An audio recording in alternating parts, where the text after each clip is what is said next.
ভাবলাম একটু তাড়াতাড়ি বাড়ি ঢুকবো, মানে স্কুটির সামনে যে চাবি রেখে এসেছি আবার আমাকে জঙ্গল দিয়ে আবার ফিরতে হবে।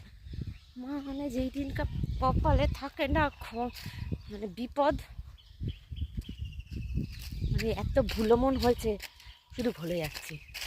এই যে আবার জঙ্গল দিয়ে যেতে হচ্ছে আমাকে, বিরক্তকর বাসা।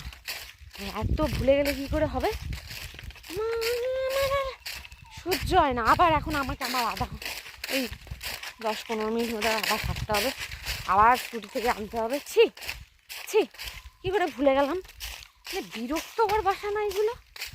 মানে যেই দিনটা মানে ভাবি যেই দিনটা আমি কাজগুলো গোছাবো সেই দিনটাই আবার যত রাজ্য প্রবলেমের মধ্যে পড়তে হয়। মানে যাক, এই সুযোগে একটু হাঁটা হয়ে যায়, গরম লাগছে এখন। ছি, এই যে জঙ্গল দিয়ে আমি যাই আর কথা বলতে পারছি না, বিরক্ত লাগছে এখন মনে হচ্ছে।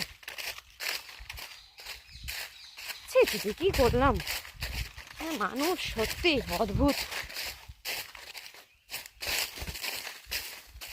মাথা ব্যথা কাজ করে না মাঝে মধ্যে।